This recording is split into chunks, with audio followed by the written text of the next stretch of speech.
Great. Good afternoon, everyone. My name is Daniel Gurevich. I'm the Israeli Shaliach of Maccabi USA. Thank you for joining me for another episode of Café Israeli. Today we're hosting Ehud Eblagon. Ehud, I hope I didn't mispronounce your last name. Is it Eblagon?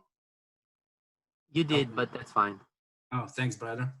Ehud is an Israeli entrepreneur, deeply involved in the sports tech industry for the past 12 years. I will skip the long introduction. I just reviewed your profile and saw the different, the different companies that you've been with, including Maccabi Haifa, which I'm very curious about your position there. I hope you will be able to elaborate a bit about this one. But I think that part of your presentation and part of our conversation today is actually your professional experience and what actually did you do for the past 12 years and what this sports tech thing is all about, because, we are definitely Maccabi USA. I think we are more sports traditional organization. So we are very curious about all this high-tech stuff. I hope you will be able, to open our eyes on this topic as well. So I guess without further ado, I'll just switch to you. And after your presentation, we will be able to ask you some questions and to learn more about this topic. For all our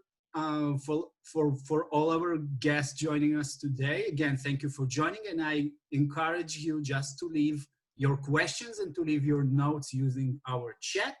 And I will gladly ask Ehud all the questions that you want to know. Thank you, Ehud. Go ahead. It's all yours. All right. So thank you very much, Daniel, for having me here tonight. It's night in Israel already. 9 p.m. here. Kids are asleep. So I'm all focused for you guys. And let me just go ahead and start, okay? Let's share my screen. I have a presentation that I prepared.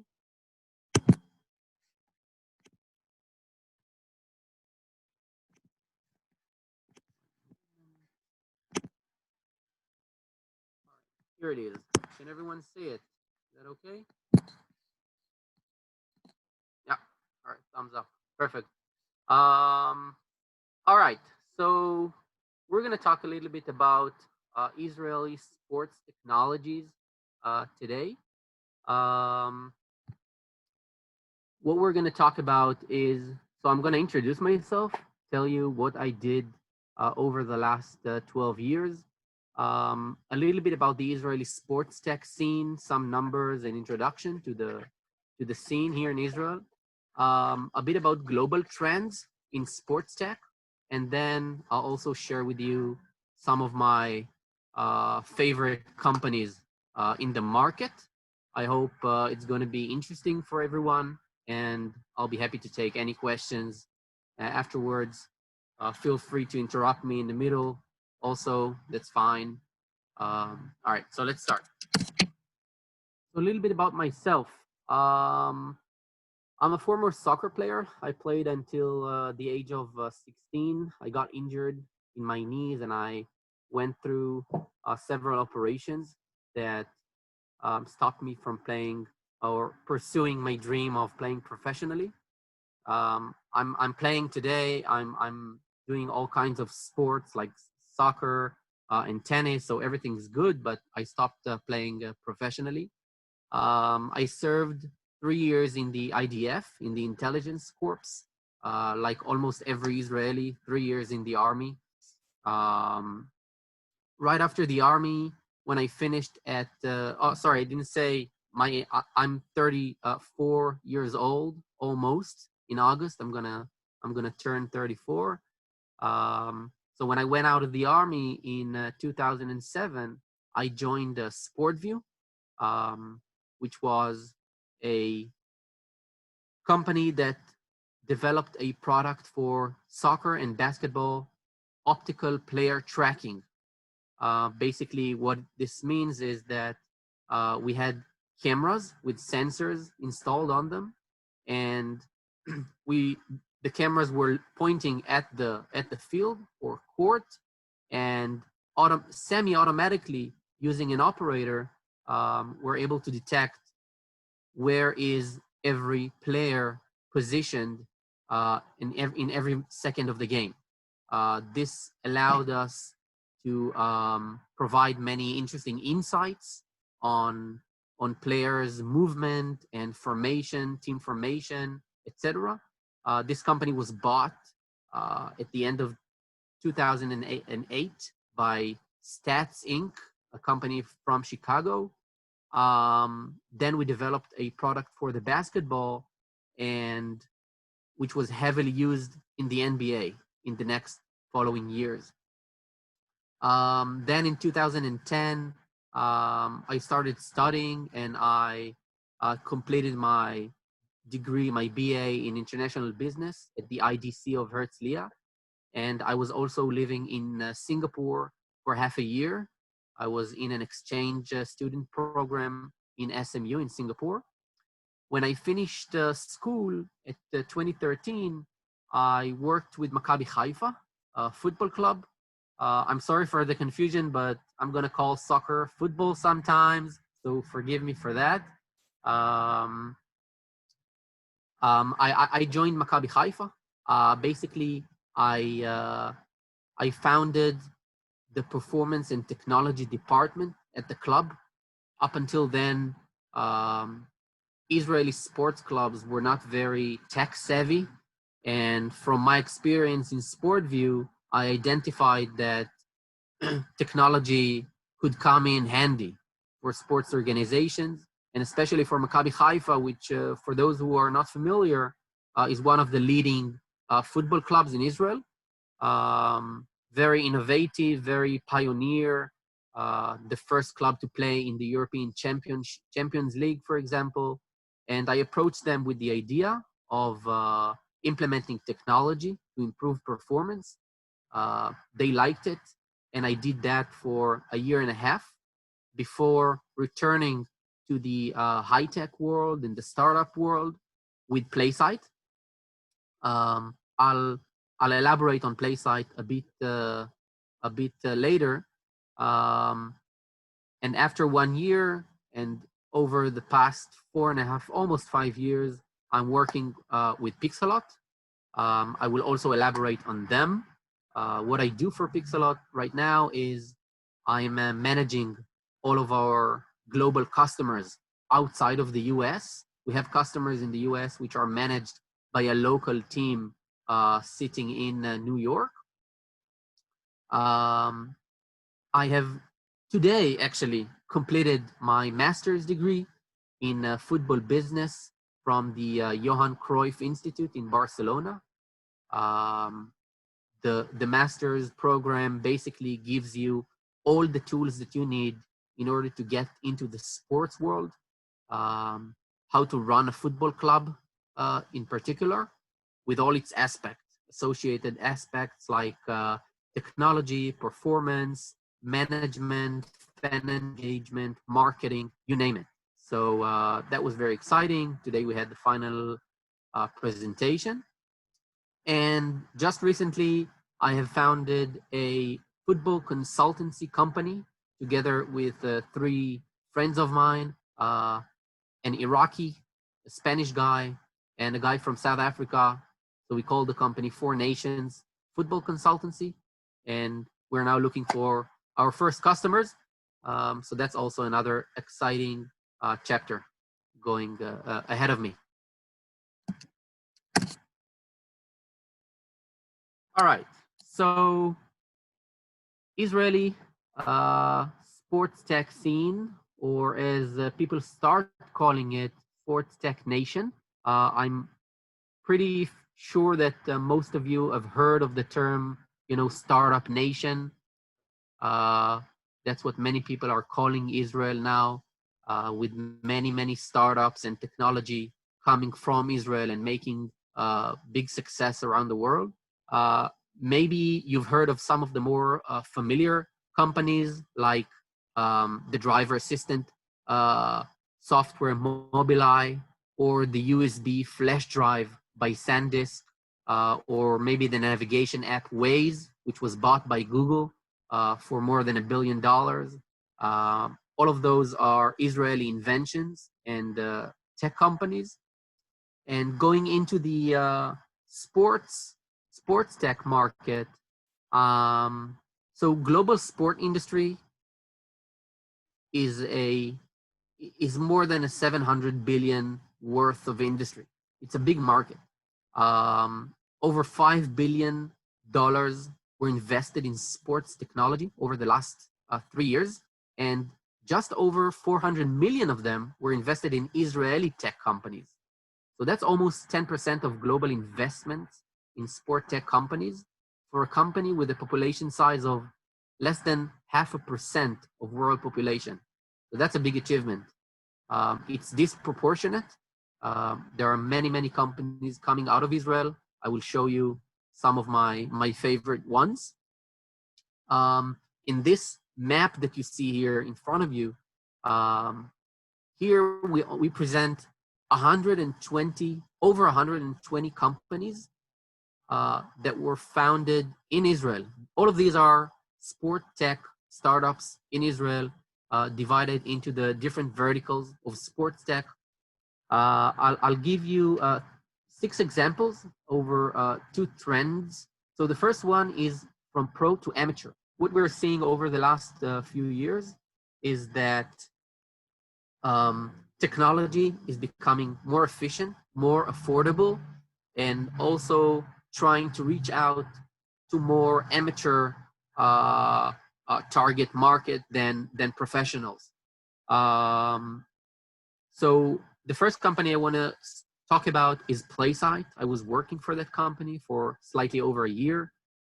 What they do is they take a normal tennis court and they equip it with cameras surrounding the court, 4 cameras that are analyzing everything that the players are doing on the court from the moment they stepped on the court.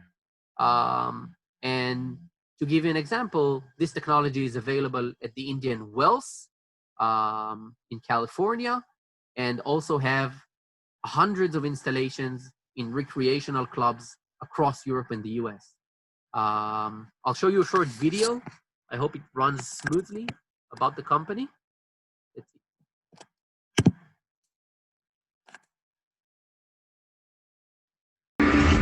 Just step onto a smart court and you're connected. HD cameras record video from all angles. PlaySite's software captures every move and every shot, measuring speed, spin, height, and placement of the ball. It tracks the player's movement and more. A lot of work goes into making sure that you turn over every single stone to be as good as you can possibly be. And to see visually, instantaneously what they're doing, it's a big benefit. There's a team of people around me that are experts in their own fields, but you know, the technology has advanced so much today that PlaySite is exactly what we need in order to analyze my game, analyze the things that I need to improve on. You always try to change your approach to training. You're always trying to raise the bar because of PlaySite technology is now available where you can actually play smarter. Let's go back and see how you hit that shot. Let's go back and see how you set up that point. And you just go to the kiosk right there and then see it from every different angle in slow motion. Some players respond better to visual than verbal. What do you mean get my elbow up higher when I serve? Take 5 seconds, go to the sideline, go to the kiosk. Ah, now I get it. Back to work.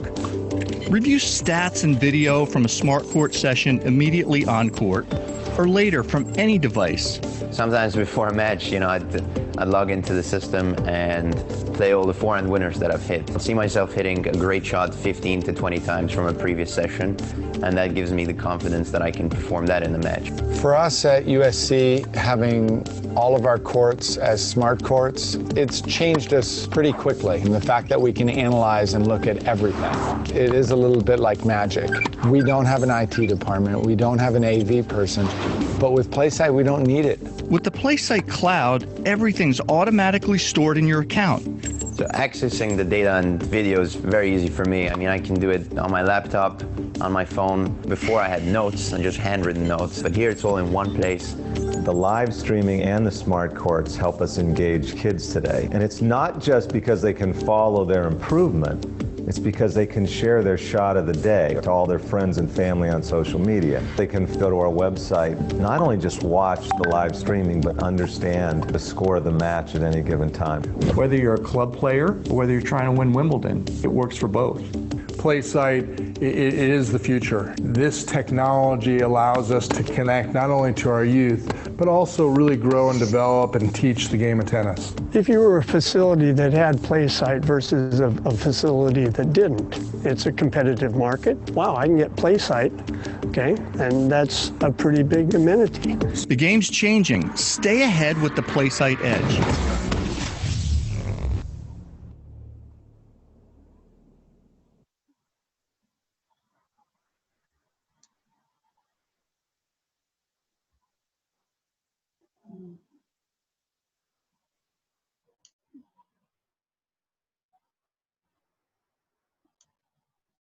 Let me quickly fix this here. Okay,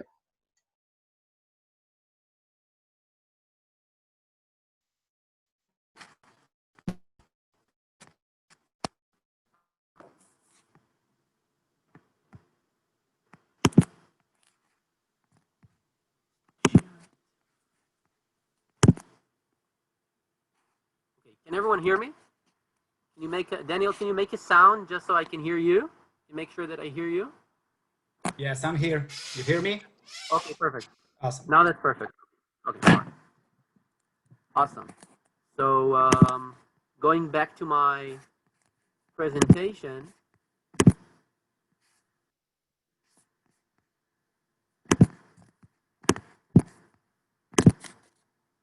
All right. So that was PlaySite. You probably saw, I mean, the video showing the system at Indian Wells, and most of the people that are talking are more professional, but we need to remember this system is available in hundreds of courts, recreational courts across the US. So each and every one of you, if you step onto a PlaySite smart court, you can use that technology. Everything that you saw in that video is available for you also. So that's great. The second company that I want to talk about is the company that I work for, Pixelot, and its automated camera system. So it's a camera and computer system that automatically captures, stream, and edits sports games at a very low marginal cost. The technology basically allows us to have no one on court in the venue, but still manage to capture and stream the game as if there was a cameraman on site. The technology is available at FC Barcelona, which is one of the top football clubs in the world, but also over 300 US high schools through the NFHS network.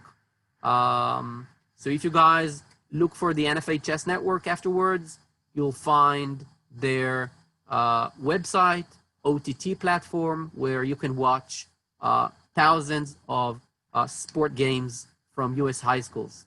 All right. I'll show you a short video of it and we move on.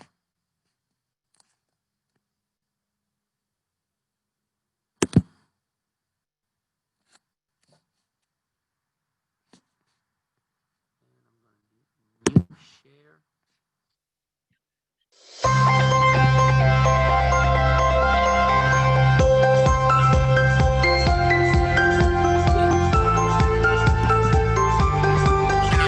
People can't always be here. And so, we are committed to using technology to reach those people that can't be here and provide them that opportunity to still be engaged with our community on a daily basis. Athletic directors are, very busy, a lot to manage, a lot of moving parts. And so I think it's hard to convince, athletic directors to want to add something else to their plate. And if they don't really understand with the Pixelot unit how easy that is, then it can be very easy just to push back and say, no, we don't want to do that. So after our installation, I worked with the NFHS network to, fine tune it and test it. And ever since then, I've had no problem with online scheduler via the internet, and the camera turns on, producing sound. So in our prior years, we had produced 20 to 25 events in the manual method. Once we installed the Pixel Light unit in December of 20,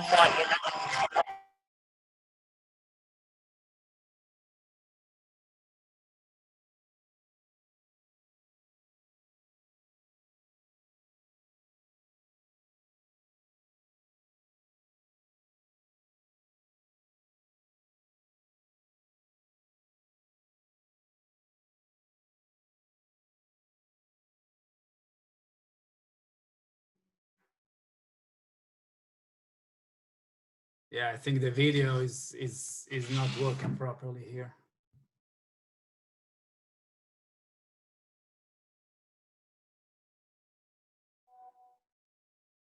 בעד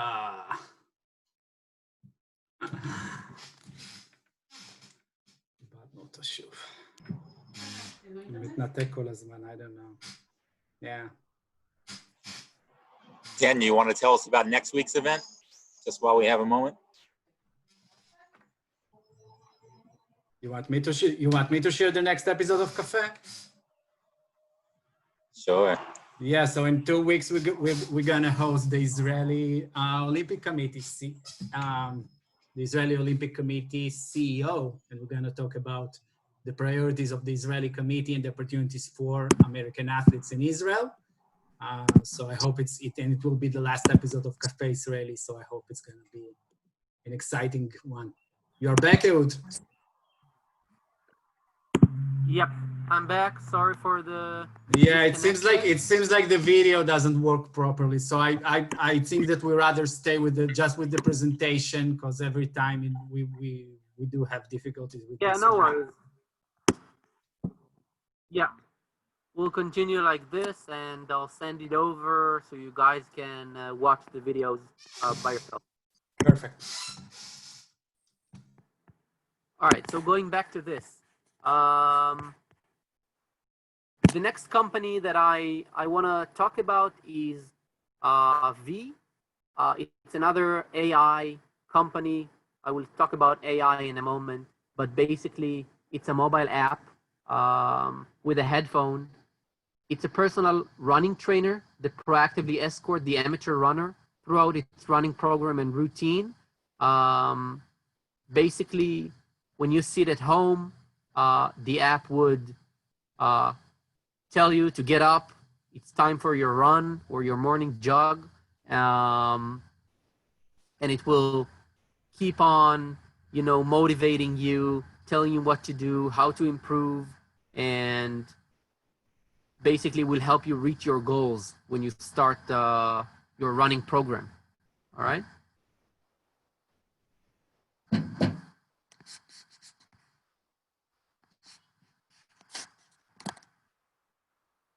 Next trend, just Daniel, if you could give me a sign here so I know that you guys can hear me, because so far so good. Yeah, good. All right. Okay, so the second trend in sports tech, in Israeli sports tech, is AI, artificial intelligence. Basically what this means is that we are training the computer to make decisions by its own. So, and this opens a whole new world of opportunities for us. The first company they moved their headquarters to Silicon Valley from Israel. It's a platform. It's called Zone 7, and it's a platform for the medical staff of a sports organization. So basically, those sports organizations are using tracking technology for tracking their players on and off the court. A system like SportView that I mentioned before that tracks the position of the players on the court, but it can also be an Apple Watch, a watch, heart rate, everything that can be measured. And then the platform basically aggregates all this information and gives you ahead of time, it gives you tips and warns you about players that are about to get injured, which is a very big problem for sports organizations when the best players are getting injured. And they've worked with Major Baseball Boston Red Sox and managed to detect over 70% of pitcher injuries ahead of time, which is pretty remarkable actually, because I mean, in the past you couldn't, or you almost couldn't predict injuries ahead of time. It was very hard. They very well.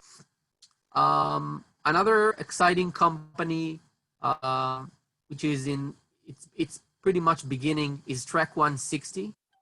Sorry, I can't show you the video of it because it's quite great. It's an automated tracking system for soccer players.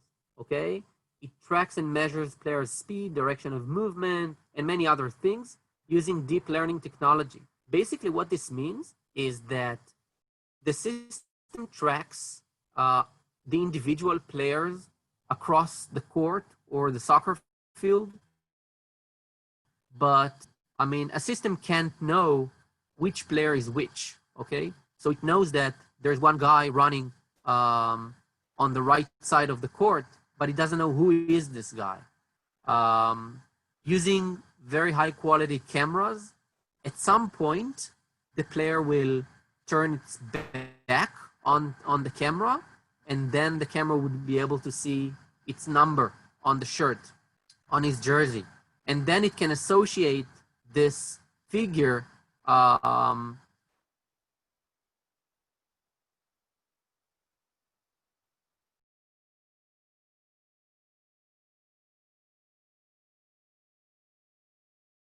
seven running, and only after 30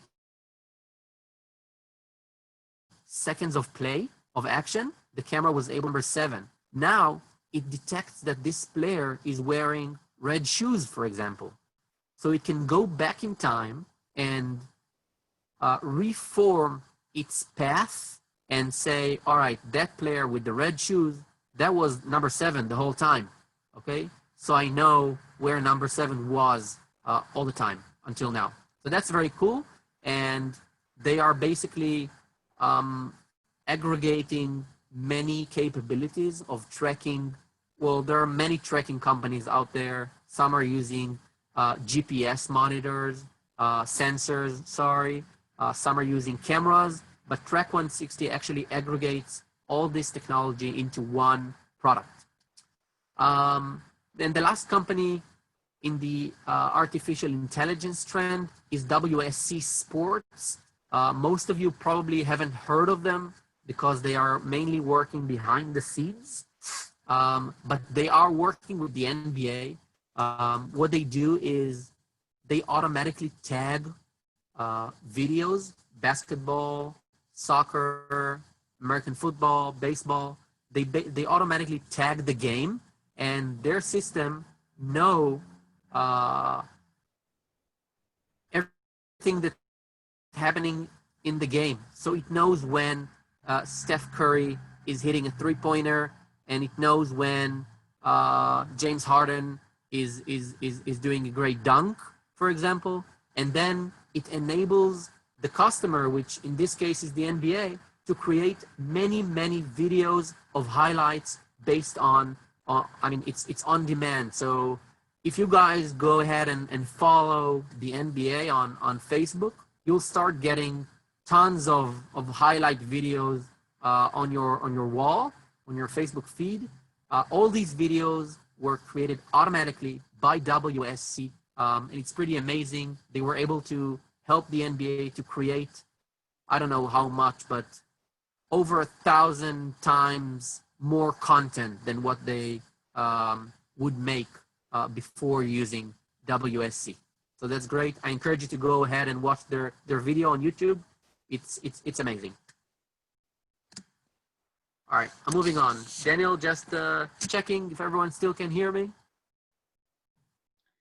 Yeah, we can. Your picture is frozen from time to time, but I think it's still okay. Yeah.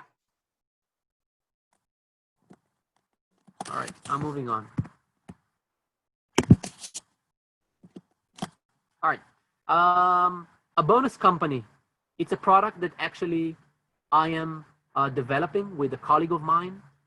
It's called Snooker. Care like you will play, we will take care of the rest. Basically, it's a camera system for keeping score, VAR, video assistant referee, and automatic highlights creation for every snooker or pool club. Go on a pool table and play with a friend, you log in through the app, and from that moment, the camera records your game. It creates highlights from your game and sends it to you right after the game. You can keep score using the app, and you can also use the VAR functionality, which is less important in pool, but very important in snooker for those who know something about snooker. I'll try and show you the video of it because it's inside the presentation. It might work a bit better. We'll try. But as you can see here on the top left, the system recognizes where each ball is automatically and what color ball is it. This allows us to understand the score of the game. So if one ball disappears, it means that I potted it and I can add a score to the player who potted the ball. With a simple app, you can see here at the bottom left. I'll try to show the video. So the player has made a foul, and in snooker, I'll just stop it for 1 second. In snooker, it's very important to have the ball. Once you foul, your opponent can tell you to retake that exact shot. Now, you have to rearrange the balls where they were before, which is very hard and can't be done almost if you spread all the balls around. So with the VAR system, you're watching a screen and basically the system tells you when the balls are back in place. You can retake the shot. That's a very important functionality in snooker games. And that's it. I'm done. If anyone has any questions, feel free. Thank you. Thank you, Ehud. It was a great presentation, and I'm happy that we overcame the technical difficulties. And I think that, you know, although the whole Zoom concept is a bit new to everyone, and we are still experiencing some difficulties, but I think it's understandable, and everybody is very happy with the thing that we saw. So, you know, the way it works usually, I hear myself twice for some reason. Okay, now it's fine. So I have some more general questions that I would like to ask you, and I would appreciate if our attendees will use the share box, the chat box, I'm sorry, in order to add some more questions as well. So I will ask the most obvious one. Considering what's going on with all the COVID-19 pandemics, and that we see that basically we don't see sports events with crowds anymore, or you know, it becomes more and more limited. How does the sports tech going to help us? How does the sports tech, how is it going to change the sports tech trend as well? Because I guess, you know, things are not going to be the same anymore. So what's the conversation going on, you know, at the sports tech scene right now? Okay, so I think I touched a few of those with few of those companies. I touched this point indirectly, but basically I would say, so first of all, with a company like Pixelot that automates production of sports games, now many sports organizations would would want to stream the games because fans can't go in the venue. And with a company like Pixelot, with a product like Pixelot has, the cost for producing the games is very, which is a good opportunity for a sports organization to get engaged with their fans now that they have to do it from remote with fans when fans can't enter the venue. So I would say fan engagement is the overall topic, the overall word that is trending now following the pandemic. And also, so companies, most sports organizations and associations are looking to how they can engage better with their fans. Now that the games are behind closed doors, people can't get into the stadiums. Those are hundreds, thousands of people throughout the year that can't go into the stadium or the hall, and they need to be creational. They need to be more creative to engage the fans much better. Also during the week, not only in the weekends or during game day. And we see companies that are doing it. Wsc is one of them.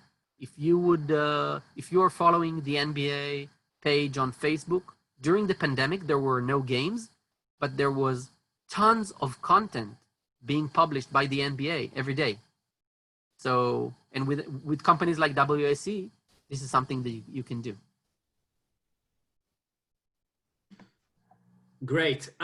Peter Kurz would like to know, how do Israeli sports startups reach the international sporting world? We are great in engineering, high-tech, innovation, etc., but not very good in marketing. What technique have Israeli startups used? All right. So I will start with something else that we're not good at. So we're good at developing technology. We are very bad at utilizing that technology. So sports organizations in Israel are a bit behind. They're not utilizing technology as good as sports organizations in the US do, for example. Now, how do we market? Well, I think that by now, it's a bit easier for sports technology companies coming out of Israel, because in that scene, there's good vibe around Israeli sports tech companies. I think that, you know, the pioneers have paved the way for the later companies coming. And now when you say that you are a sports tech company coming out of Israel, I mean, you're being heard. So that helps a lot. And I think also that Israelis became much better in marketing than they were before. I know that it's quite known that Israel was good in engineering in the past, but not that much in marketing. I think that today it's completely accurate. You could also see a trend of Israeli B2C companies that are doing very well overseas, which, you know, requires very good marketing. So I think we have improved a lot, and that's better today. There's a small addition I add to Peter's question, because it seems, you know, and that's part of the critics that I think that we often hear in Israel, and for someone who is not very involved in the high-tech industry, I'm very curious about it. It seems to me that the Israeli high-tech companies are not trying to create a sustainable company. What they're trying to do is to bring up a startup, and basically they're looking for the exit. They're looking to be sold to a bigger corporate that will buy them or buy their technology and implement them. And basically, you know, they will get the money and start all over again with a new idea. Why is it? Why does it happen? because we used to have in Israel, you know, sustainable companies that build this country and whole industry.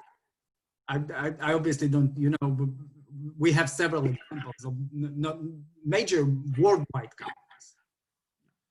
Why does the Israeli startups these days are not trying to create a sustainable company, a sustainable industry? So first of all, I think this used to be true, and I think that today it shifts. We're in the middle of a shifting process where Israeli companies do wish to build a sustainable business and are not looking for the fast route out by being bought out.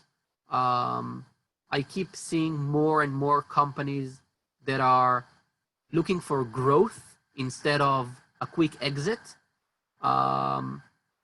Alongside that, also companies that were bought by giants like Waze, for example, the trend is that they are being bought, but the R&D center, I mean, the original company is becoming the big company's R&D center in Israel. All right, so they're not completely gone. The founders are not just moving on to the next adventure, but they are staying, they are being merged into the big company, and they're not vanished. So I think this trend is also starting to shift. Awesome. Shane would like to know how relevant is RFID? I believe it could be beneficial in the NFL, for example. Yeah, so the NFL, well, I'm not sure what technology they use today. They used to work with Zebra, which might be an RFID technology company. Well, RFID has advantages and it has some disadvantages. It's good in open field, but once you go, well, sorry, I was referring to GPS, that once you go indoors, it doesn't perform that well. In RFID, usually the installation is expensive. You need to have sensors around the court, and this could be a good solution for the higher tier sports like the NFL, for example, but it also requires a wearable device on the player's back or shoes.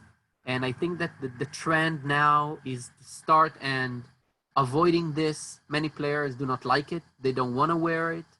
And that's why companies like Track 160 that are doing optical tracking, for example, non-intrusive, players don't have to put anything on themselves, are getting more attention and are becoming, you know, the future of that technology.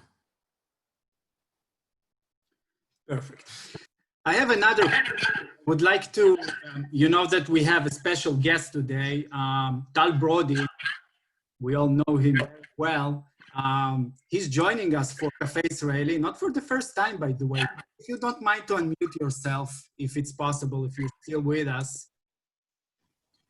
I'm with you. Oh, perfect, Tal. Thank you. Well, first, thank you again for joining us. It's great to have you with me at Café Israeli. It's always a pleasure and privilege to host you. So here's my question. And, you know, after I will ask Ehud, I'm very curious about your opinion on this one. So for me personally, it seems like that we're becoming more and more reliant on the technology. We are now, obviously before all the COVID, when we have a sports league, but for instance, in championship leagues or in all the leagues in Europe, they added the VAR, basically the option for fourth referee to review the play using the screen and to change his decision. And it created, you know, one of the critics, obviously the decisions became more and more accurate, that's obvious, but the game is now stopping all the time. So, and we're reliant on the technology more and more. And obviously for some people, I guess, it's not, it maybe, it harms the experience. Maybe it's not fun it used to be. What do you think, Ehud? And what do you think, Tal?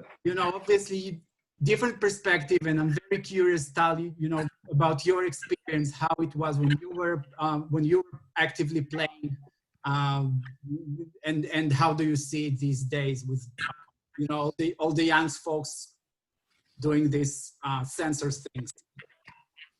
I understand your question. You're right. A lot depends on the sport itself.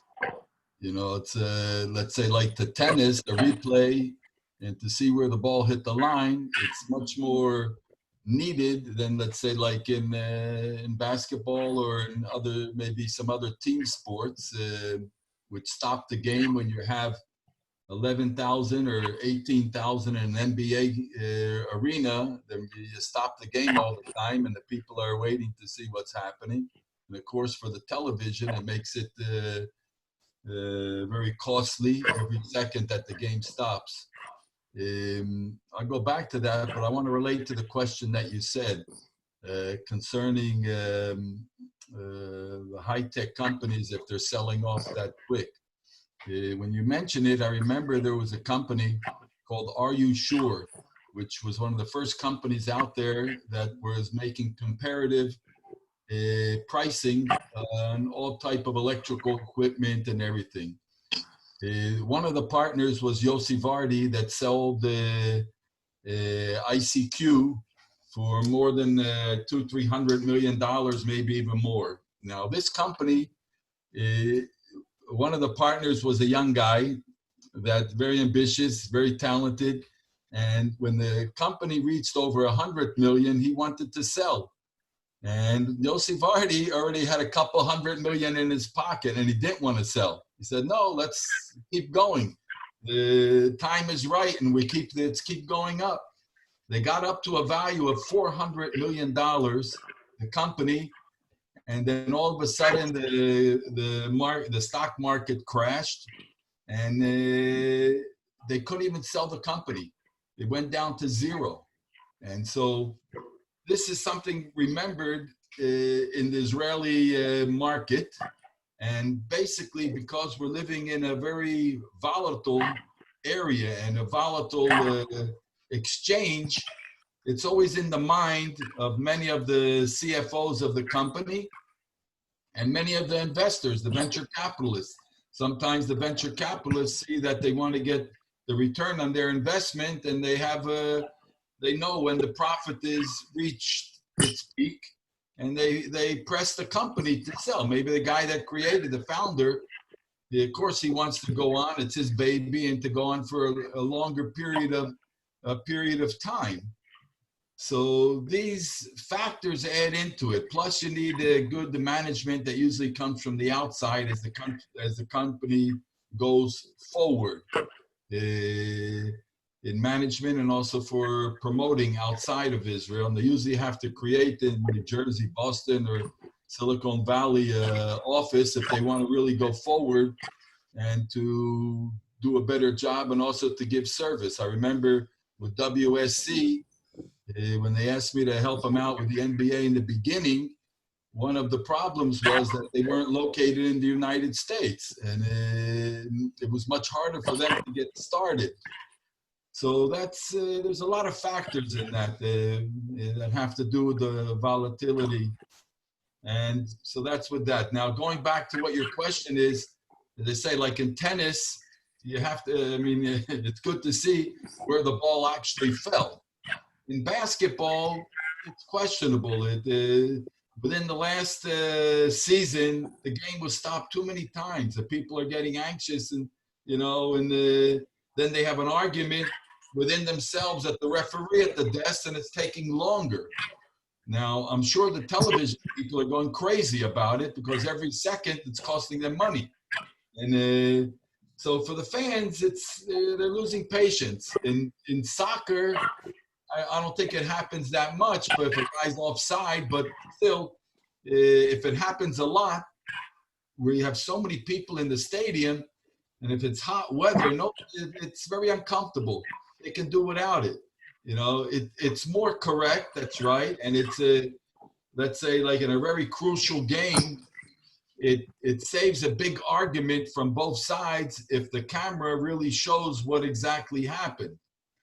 So I think it depends on the sport, you know. I mean, I don't know if in judo you really need it. I mean, you got the referee right there, so I don't know if the guy is pinned down on the floor and how much it can change a decision of a referee.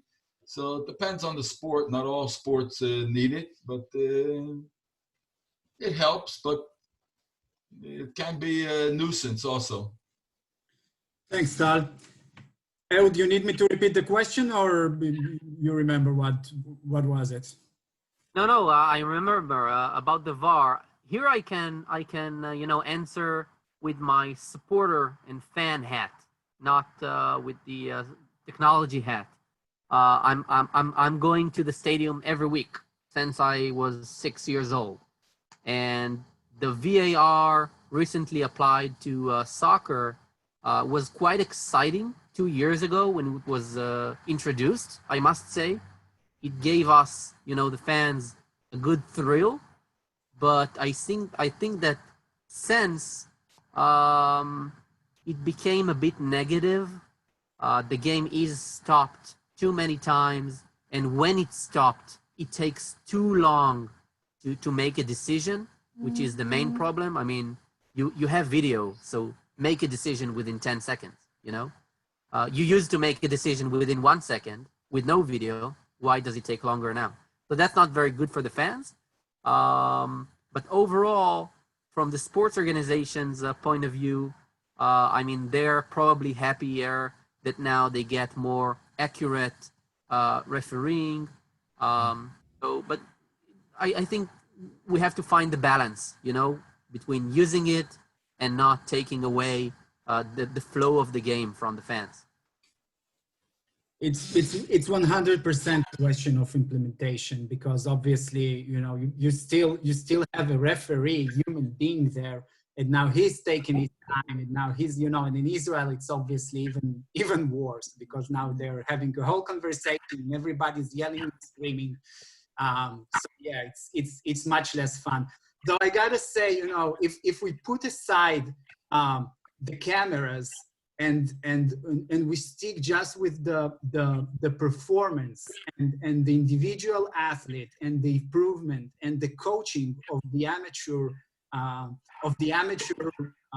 recreational athletes, I think it does amazing things. It does amazing things with the data that the sensors can collect these days, with the analysis of this data and with the implementation. And I personally started experiencing it a few weeks ago, and it feels awesome, you know, to be able to review the data of your workouts and your sleep and your nutrition. It does amazing things. You feel like you have a personal coach that helps you in so many ways. Although obviously I'm not a professional athlete, I train recreationally, but it feels great, and it helps me to recover. So I'm just guessing, you know, what improvement can be achieved by a more serious athlete. So that's perfect. Okay, I think we have another last question, so I'm trying to be mindful with the time here. So considering the recent scandal involving the Houston Astros, I hope you know what the guy is asking about, because I don't. How does the sports tech industry keep itself from having reputation for sinister purposes and competitive advantages? Well, I must admit that I'm not familiar with this incident. So, I'll explain. The World Series champions, Houston Astros, were caught cheating. They were doing something that people do in baseball, which is not necessarily a rule, but they're stealing signs via high-speed camera, radioing to the bench. The bench is then signaling to the player what pitch the guy's going to throw. So while it's not explicitly outlawed, it's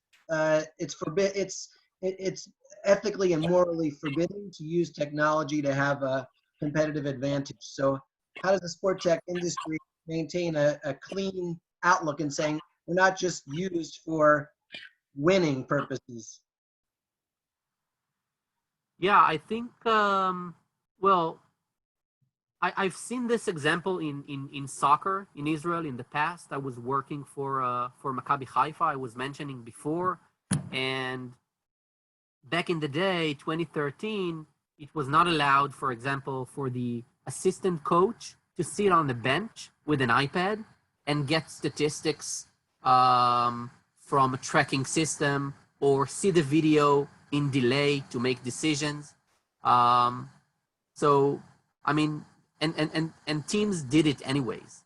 So eventually it became legal. Now it's legal. Now everyone's doing it.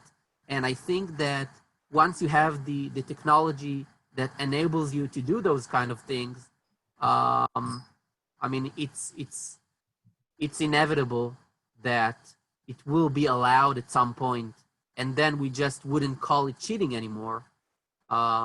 It would just be, you know, using technology. Right. You still have to have the ability to hit the ball. You just have a preview of what's coming. Is it going to be a curveball or a fastball or something else? Awesome. Okay. It seems that we don't have any more questions in our group chat box. And we've been talking for a while, so I think it will be a good opportunity to wrap it up. Ehud, thank you so much for being with us today. It was, you know, it was very interesting and you know, for all of us. And I think that we all look forward to see what the technology is going to do for the sports. We definitely all pray and hope that all this pandemic madness will be over soon, and we'll be able to actually enjoy the games that we love. So again, thank you so much for this presentation, and thank you for all our attendees today that joining us time after time for another episode of Café Israeli. As I have mentioned before, in 2 weeks we're going to host Vered Buskila, the Israeli Olympic Committee CEO. I hope to see you there. That's gonna be our last episode of Café Israeli. Hence, I'm going back to Israel, guys. I'm sorry. Yeah, my shlichut is over. So that's gonna be our last episode of Café Israeli. And Vered Buskila will share with us the priorities and you know, all the things that are going on in the Israeli committee, Israeli Olympic Committee, and the preparation of the Israeli team for Tokyo 2021. Yeah, it's 2021 now, not 2020. Ehud, again, it was a pleasure. Thank you very much. Thank you guys. Great to see you again. I hope that you will be there in 2 weeks as well. I'll send you a text message to personally invite you as well. Thank you again, guys. Take care. Bye-bye.